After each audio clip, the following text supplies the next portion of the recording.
Oi gente, tudo bem com vocês? Bem-vindos ao meu canal Casos e Mistérios.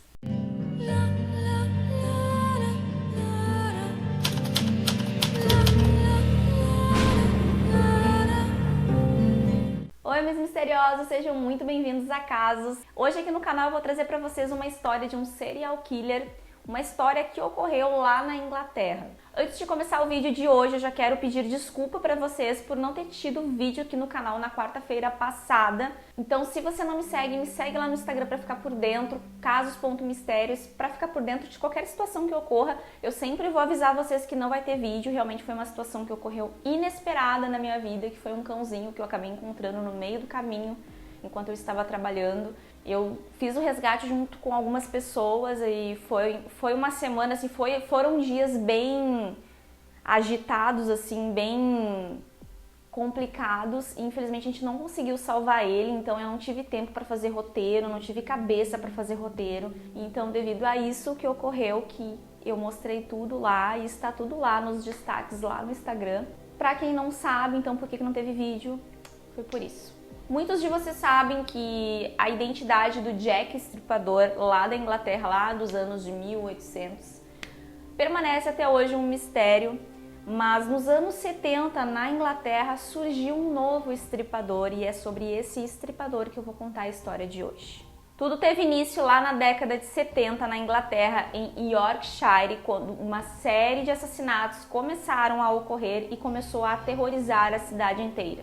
Anna Roguski, de 36 anos, foi a primeira vítima confirmada desse tal estripador. No dia 5 de julho de 1975, esse assassino atingiu ela na cabeça e cortou a barriga dela. Só que na hora ali que ele estava fazendo isso, ele acabou sendo surpreendido por um rapaz que passava, que era vizinho, que morava por ali. E isso assustou muito ele, né, com medo que reconhecessem ele.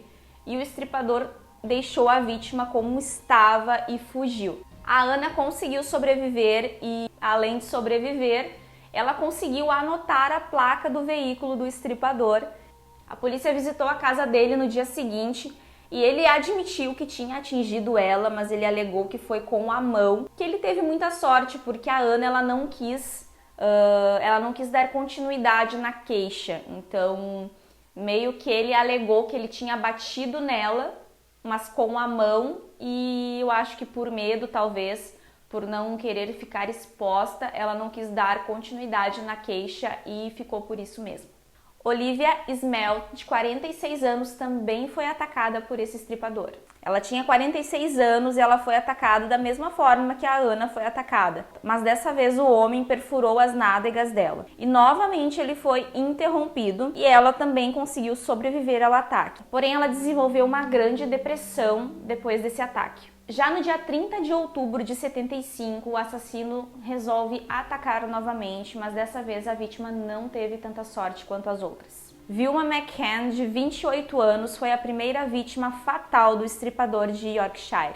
Ele golpeou ela na cabeça com um martelo e antes de esfaqueá-la 15 vezes no pescoço, tórax e abdômen. Vestígios de sêmen foram encontrados em suas partes íntimas, indicando sinais de abuso sexual. Cerca de 150 policiais foram envolvidos no caso e 11 mil interrogatórios foram feitos, mas sem sucesso. A Vilma, quando ela morreu, ela deixou 4 filhos órfãos e uma das filhas dela, depois de adulta, acabou cometendo suicídio.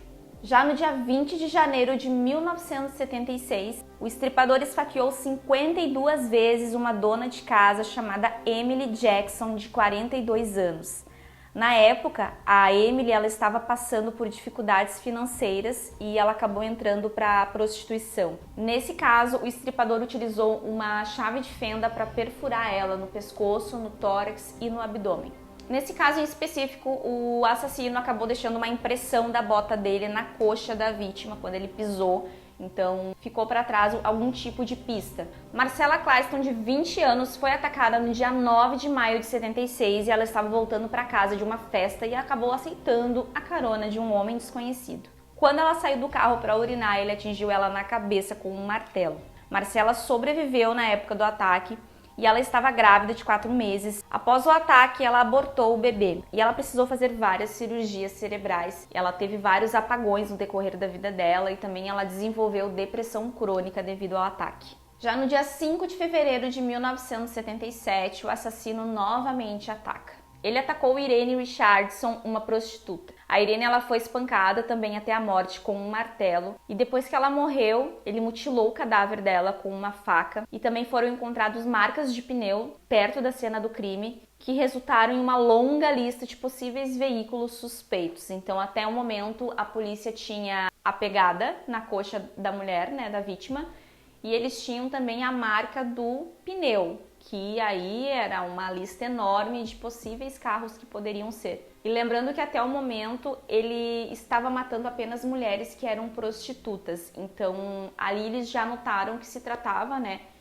do mesmo assassino. 2 meses depois, no dia 23 de abril de 77, ele matou Patricia Edson, uma prostituta, também em seu apartamento, onde a polícia encontrou uma marca de bota na roupa de cama dela, que eles notaram que se tratava da mesma marca de bota, né, de pegada que eles encontraram na coxa daquela outra mulher. 2 meses depois, no dia 26 de junho de 1977, ele assassinou Jane McDonald, de 16 anos. Porém, ela não era uma prostituta. A polícia ela usou disso para tentar meio que provocar o assassino através dos jornais e dos jornais impressos. Então eles utilizaram disso para tentar mexer com o assassino, meio que querendo dizer que o assassino matou a menina achando que ela podia ser uma prostituta e que na verdade ela não era uma prostituta, que ele poderia ter matado ela por engano. Só que mal a polícia sabia que na verdade ele estava pouco ligando, né? Ele estava pouco ligando se ela era prostituta ou não, né? Ele já estava num nível de maldade de atacar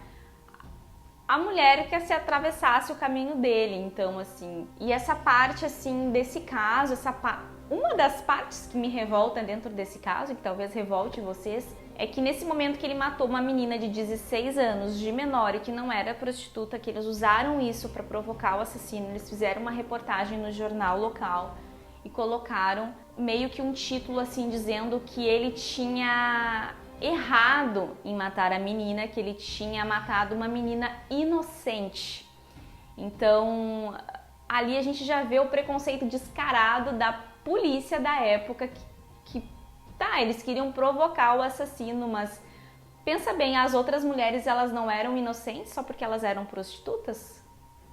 Infelizmente não teve muita repercussão, o assassino não entrou em contato com a polícia devido a essa provocação no jornal. E no dia 1º de outubro de 77 ele assassinou outra mulher, dessa vez uma prostituta chamada Jean Jordan, de 20 anos. O corpo dela foi encontrado somente 10 dias depois. Gente, e no bolso dessa vítima, eles encontraram uma nota de 5 libras. Então, na hora eles perceberam que aquela nota não era dela, e sim que ela tinha recebido do seu cliente assassino, né, do assassino, para pagar os serviços dela.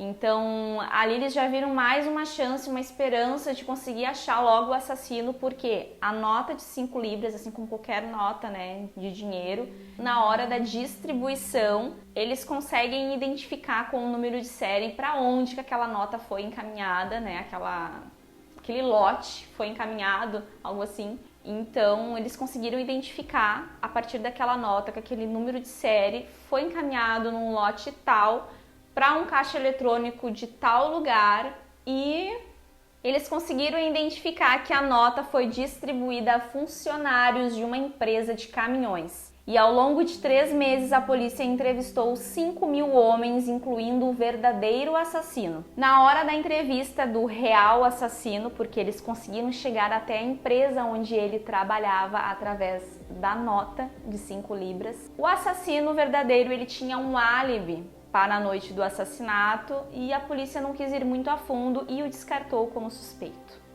Já no dia 14 de dezembro de 77, o estripador de Yorkshire voltou a atacar. Ele atacou Marilyn Moore, outra prostituta.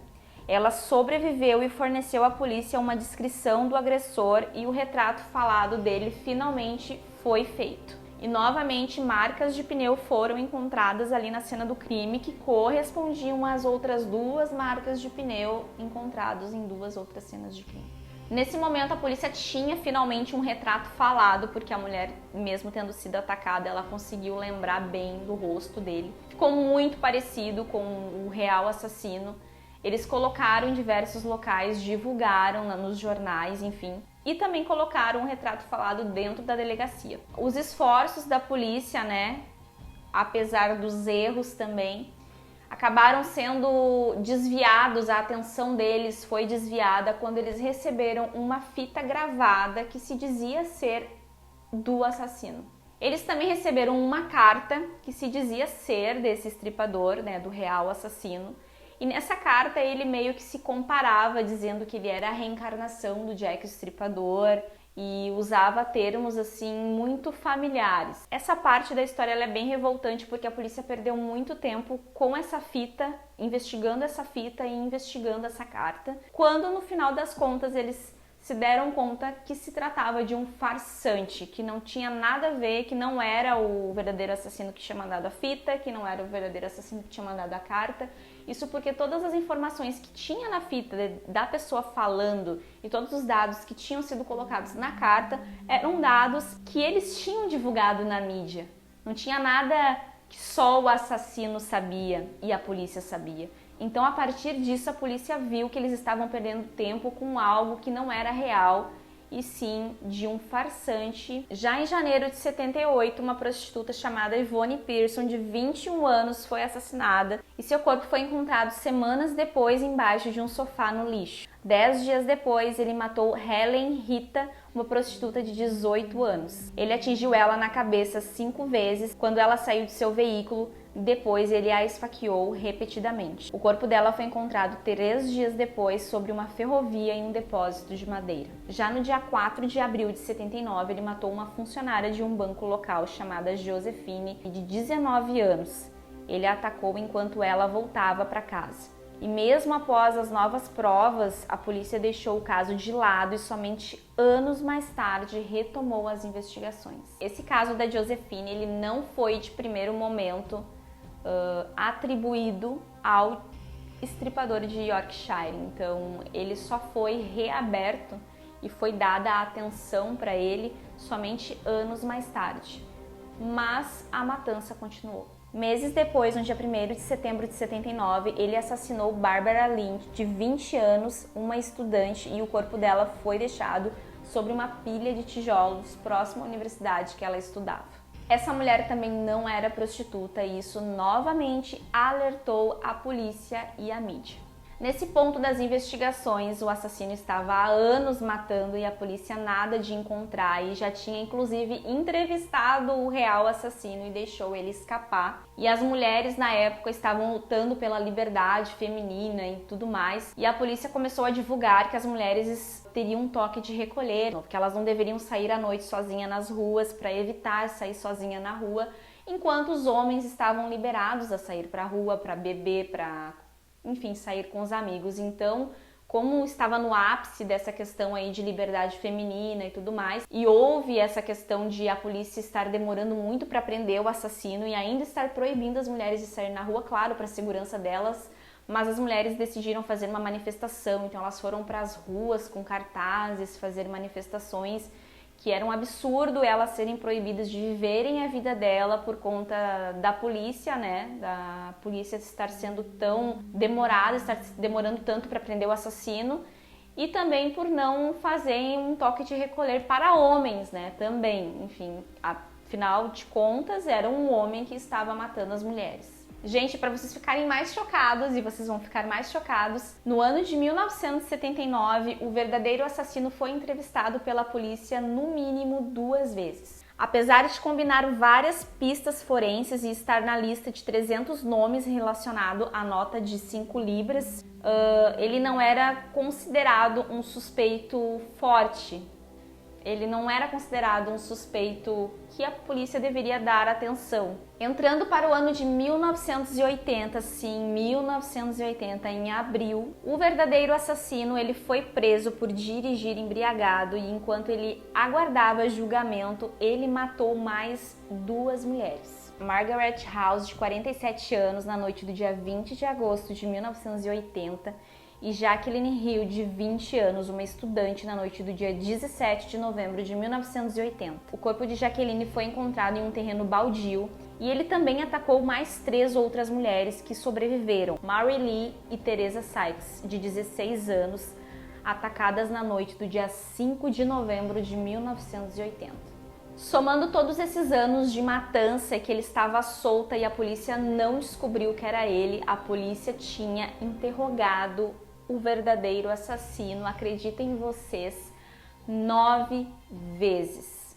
Até que finalmente, anos de matança e de incompetência da polícia da época, em 1981 ele finalmente foi descoberto. Até que no dia 2 de janeiro de 1981, um homem chamado Peter Sutcliffe foi parado pela polícia com uma prostituta, Olivia Reeves, de 24 anos, dentro do carro dele. Aquilo chamou a atenção da polícia porque o carro estava parado altas horas da noite, numa parte afastada da estrada, e quando a polícia verificou a placa, eles viram que a placa era falsa, então imediatamente eles abordaram as pessoas no veículo. Imediatamente ele foi preso e ele foi transferido para a delegacia de polícia. Assim que a polícia leva o Peter para a delegacia, ele olha para o mural, onde tinham algumas reportagens e algumas fotos de suspeitos, e ele olha o retrato falado do estripador de Yorkshire e ele repara uma grande semelhança com o homem que ele acabou de prender por estar utilizando uma placa falsa no carro. Imediatamente a polícia decide, depois disso, voltar até o local onde o carro tinha ficado e dar uma olhada no carro, uma olhada em volta do carro, e para surpresa deles, eles encontraram o seguinte. Lá eles acharam um martelo e uma corda que ele havia descartado pouco antes de ser capturado pela polícia. Então ele foi levado para interrogatório por conta do que foi encontrado e por conta do retrato falado, muito suspeito, e mais a placa falsa. Ele foi questionado sobre o estripador de Yorkshire e, enfim, usaram todas as artimanhas deles para tentar fazer ele confessar, tentar tirar algo dele, e não custou muito não para ele confessar que ele era sim o estripador de Yorkshire. Eu vou explicar muito rápido para vocês um pouquinho sobre esse homem, tá? Porque eu não encontrei muito sobre a infância dele, sobre a vida dele. Para o vídeo não ficar muito extenso, eu vou dar uma resumida bem rápida. Peter, ele foi criado dentro de uma família católica e durante sua infância e início da adolescência ele não mostrava sinais de anormalidade. O pai do Peter, ele era um alcoólatra e ele era muito abusivo e violento em casa. Quando Peter tinha 5 anos de idade, o pai dele chegou a quebrar um copo de cerveja na cabeça do filho, dele, porque ele tinha se sentado na cadeira errada na hora de, enfim, sentar para a ceia de Natal. O pai dele também abusava muito dele, batia muito nele, chicoteava ele com um cinto. Peter deixou a escola aos 15 anos de idade e ele começou a trabalhar muito cedo, inclusive como coveiro na década de 1960. No dia 14 de fevereiro de 67, o Peter conheceu Sonia Zurman e se casaram no dia 10 de agosto de 74. A Sonia, ela teve vários abortos espontâneos, eles não conseguiram ter filhos, e a esposa desse Peter, do assassino, também ela sofria de esquizofrenia paranoide. No dia seguinte, a confissão do Peter, ele deu todos os detalhes para a polícia, confessou todos os crimes, deu todos os detalhes, enfim, deu o nome de quem ele lembrava. Semanas depois, ele alegou que quando ele trabalhava de coveiro, ele tinha tido um chamado de Deus. Ele disse para a polícia que Deus havia lhe dito para matar as mulheres. Ele disse ainda que as mulheres que ele matou eram imundas, prostitutas bastardas que estavam sujando as ruas. Ele tentou alegar que ele tinha esquizofrenia paranoide, porque como ele convivia com a esposa dele que tinha isso, ele já sabia como agir, como parecer ter isso, enfim, aparentar ter esse tipo de doença, mas não deu muito certo. Depois eles descobriram que a esposa dele tinha essa doença, fizeram diversos testes e viram que ele não tinha nenhum problema, que ele era uma pessoa que sabia exatamente o que era certo e o que era errado. Em resumo, ele queria mostrar que ele tinha algum tipo de doença mental para que o tratamento, quando ele fosse preso, que ele não fosse para uma prisão, que ele fosse para algum hospital psiquiátrico, que seria bem melhor para ele, No final das contas, o Peter foi considerado culpado de assassinato em todas as acusações e ele foi condenado a 20 sentenças simultâneas de prisão perpétua. Ele demorou 5 anos para ser pego pela polícia e quando a polícia o pegou foi por pura sorte, né? Não foi nem por estar investigando, foi simplesmente viram um carro, a placa é falsa, levaram para a delegacia, olharam, parece com aquele cara lá que estava matando as prostitutas. Pois é, vamos botar um pouquinho de pressão nele. E ele confessou. Pura sorte. Peter fez um total de 18 vítimas e dessas 18, 13 vítimas foram fatais. O Peter ele morreu em 2020 aos 74 anos de idade, gente. Ele morreu de quê? De Covid. Bem na época, né, que estava o ápice, ele acabou falecendo de Covid na cadeia. Vocês lembram do cara que interrompeu, que atrapalhou as investigações lá, mandando carta e mandando uma fita gravada se dizendo seu estripador? Pois é, esse caso de investigar quem foi esse desgramento, esse desgraçado que atrapalhou toda a investigação e atrasou a investigação, foi reaberto em 2005, quando já se tinha o DNA, e eles conseguiram localizar essa pessoa. Eles tiraram o DNA de saliva, né, dos envelopes que foram enviados, das cartas, que o fraudador se chamava John Samuel, um alcoólatra desempregado. Em 20 de outubro de 2005, ele foi acusado de atrapalhar o curso da justiça por enviar cartas e fitas falsas. Ele foi mantido sob custódia e no dia 21 de março de 2006 ele foi condenado e sentenciado a 8 anos de prisão. O caso do estripador de Yorkshire fica por aqui. Espero que vocês tenham gostado do vídeo de hoje. Deixe o like para me ajudar a engajar o canal. Se inscreva no canal se você não é inscrito. E eu vejo vocês no próximo vídeo. Um beijo!